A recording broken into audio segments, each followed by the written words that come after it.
So I'm here in my official Canadian Wolverine outfit today to talk about the Insomniac Wolverine reveal and why this particular reveal really hit home with me.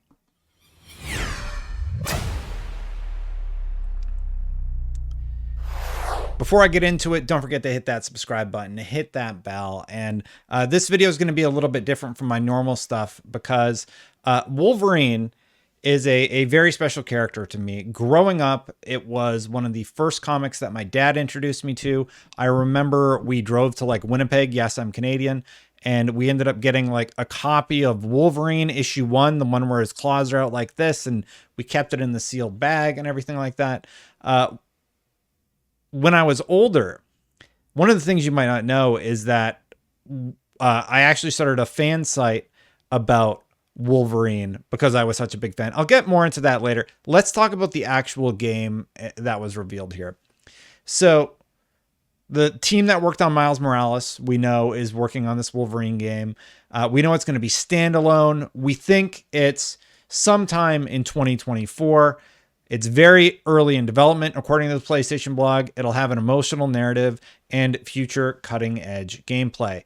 Now, based on the bar scene that we got to see, we know that it's in Madripoor. It's at the Princess Bar. The Princess Bar is a very, very famous location in Wolverine history. Just reading from the wiki, the Princess Bar was a drinking establishment located in the Lowtown district of Madripoor.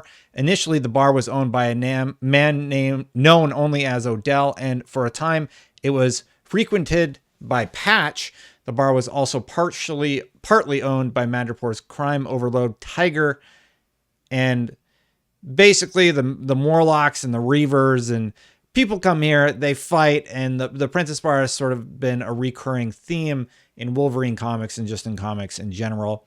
A lot of people noticed the Hulk 181, the first appearance of Wolverine, a little nod there.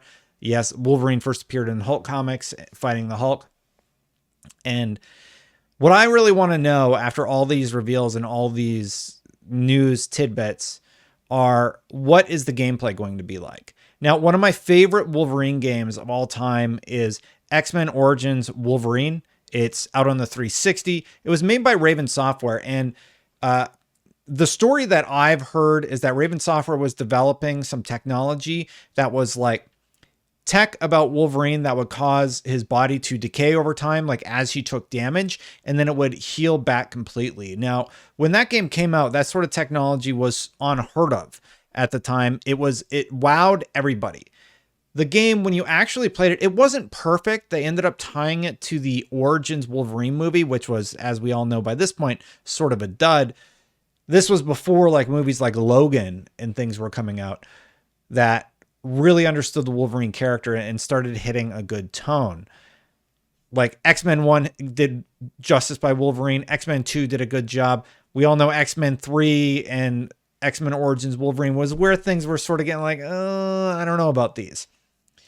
Gameplay wise, X-Men Origins Wolverine though allowed Wolverine, they took some liberties with his abilities. Like he could leap great distances and he would just jump back and forth. So if Insomniac is able to utilize a little bit of liberty with the character, he's a superhero, right? He shouldn't be totally based in reality. And I think if you look at some of the core mechanics of the Raven Software X-Men Origins Wolverine game, I think they have a lot to work with. They have his feral senses, which have been used in a lot of the Wolverine games in the past, where it sort of does the Batman radar thing and highlights things in red that should be noticed. In the comics and in the games, he has feral senses. So that was used often as a video game mechanic. Anybody concerned that it's just going to be Wolverine, like a beat 'em up, I don't think that's going to happen. I think Insomniac is going to be able to come up with some really, really fun things to do with the Wolverine character, and I can't wait to see their interpretation. One thing I do hope, though, is I hope that the Wolverine game is rated M for mature. Wolverine is visceral. He kills people. He doesn't mess around when it comes to combat. And the Spider-Man games, you could sort of throw them off the roof and things like that. But based on what just a few quotes that they've said in the write-up on PlayStation blog, I'm a little worried that they might go too safe with it because it is under Disney. I really hope Insomniac is given free reign with the property. Here's what the PlayStation blog said. Now, let's talk about the announcement you probably weren't expecting. Marvel's Wolverine.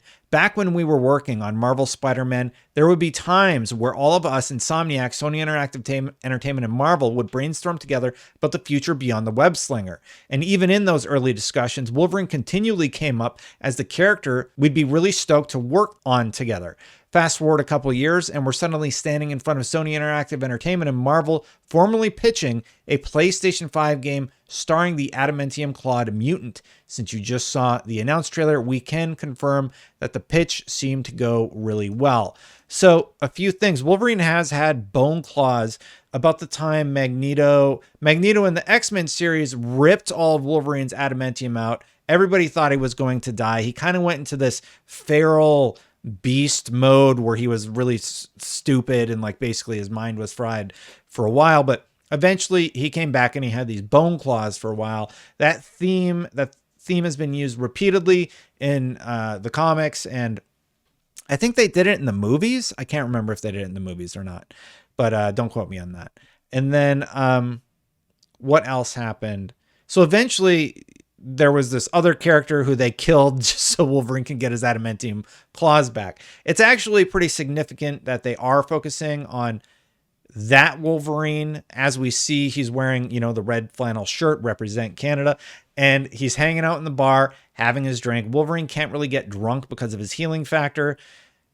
I mean, you guys know about Wolverine. Wolverine's like older than any of us know. He has a great healing factor. He's an amazing character with a lot of awesome stories to dive into. Continuing from the PlayStation blog here, so many of the Insomniac team are such huge fans of the character, and one of the key elements that drew us to him is surprisingly not that different from Spider-Man. Both heroes feel deeply compelled to defend people who are less able to do so. Marvel's Wolverine is a standalone game being directed by Brian Horton, creative director, and Cameron Christian, game director, who recently led the creative efforts on Marvel Spider-Man Miles Morales. Miles Morales, widely celebrated, great game. It's excellent to hear that those two are also working on a Wolverine title. A game we're extremely proud of at Insomniac. In the vein of our Spider-Man games, our goal here is not only respect the DNA of what makes the character so popular, but also look for opportunities to make it feel fresh and truly reflect the Insomniac spirit. Even though Marvel's Wolverine is very early in development, from what I've seen of its emotional narrative and cutting-edge gameplay, see what I did there? The team is already creating something truly special. I hope so. I hope it's great. Wolverine is a flawed character. He's not perfect. He's led a very terrible life. Like, terrible things just happened to him his whole life. And he finally hits this point where he just tries to do good. And often that theme is joined with the X-Men theme and him trying to work with children, him trying to help out Charles Xavier, etc. So, knowing that he's beating up people in Princess Bar, they don't look to be eviscerated or murdered. I'm curious, are they going to go the M route? Are they going to use any of the strengths of the previous Wolverine games? And then on a personal level, yeah, I used to have a GeoCities website when I was 12 years old. I started building this website using image maps and HTML tables, and I'm almost 40 now. So that's sort of how I got started in nerd culture, was with Wolverine and with comics. I was a comic geek before I was a video game geek. So I'm very, very excited about this. Some of the classic Wolverine games, I've already mentioned X-Men Origins Wolverine. There was a Sega Genesis game just called X-Men that you could play as Wolverine as. He was the only one who had a healing factor. You would have to stand in one position for a really long time and heal. And one of the unique aspects about that game that I remember is not only was Wolverine one of the better characters for the final encounter, but there was this point where you fought Mojo and you would actually have to physically hit the reset button on your Sega Genesis. It was really cool. Other favorites that I remember X-Men Apocalypse. That was really fun. Again, a Wolverine game. You fight the Brood. You run through all these different scenarios. Eventually you fight Apocalypse and kill him. There was, of course, the fighting games There was the X-Men fighting game, Marvel vs. Capcom, Marvel vs. Capcom 2, War of the Gems. All these great games. Of course, there was a Wolverine take in those. X2 Wolverine's Revenge. I believe Wolverine in this game, and this is one of the games where you start out, you're in the Weapon X program, and you're actually using your feral senses to go around and avoid these obstacles. It's a really interesting game. It definitely didn't age well, but Mark Hamill did the voice of Wolverine. It actually tried to tell a compelling narrative. I still own this game. I still own X-Men. I still own all the games that I'm talking about, actually. So all of those I still have. And then X-Men Legends was more of an RPG game. It was focused. The first game was focused on you as the student, but you could sort of have a bunch of different characters. And eventually that would become Avengers, a very loved franchise. But if there's one Wolverine game you need to play, it's X-Men Origins Wolverine. Raven Software did a phenomenal job. They pay a lot of homage to the Wolverine character. They had these suit unlocks. You could get the yellow suit. They had the suit from the movies. They had the yellow suit. They had the brown suit. They had the Wolverine suit from the X-Force storyline. It was really, really great. Insomniac has already proven themselves with 2 phenomenal Spider-Man games. For me, as a major fan, to hear that they're working on a Wolverine is nothing short of awesome for me. I'm very excited. I can't wait to see what they do. I hope you're as excited as I am. To close out, I will show you my live reaction one more time. Insomniac. Marvel. It's a new Spider-Man, right? No. Whoa! Logan? Yes! Oh my God. That is so huge. I haven't had a good Wolverine game since... Whoa. And Insomniac's doing it? Hell yes. X-Men Origins Wolverine is one of my favorite games of all time. And now we got to look at Gran Turismo. Oh my God.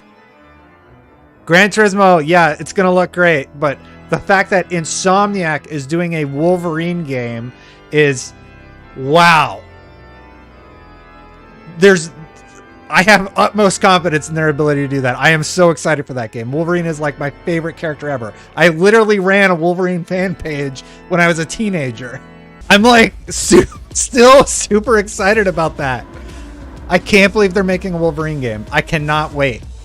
Hey, thank you so much for watching. Hit that subscribe button. Hit that bell if you like these sort of videos. Please consider subscribing. And if you want to support the channel, you become a member. Memberships are turned on. Thank you to everybody who has decided to become a member. I'm going to get out of here. Have a wonderful day. Snicked, Wolverine, let's go. Come on, Insomniac. I know you're going to do great. I can't wait to play.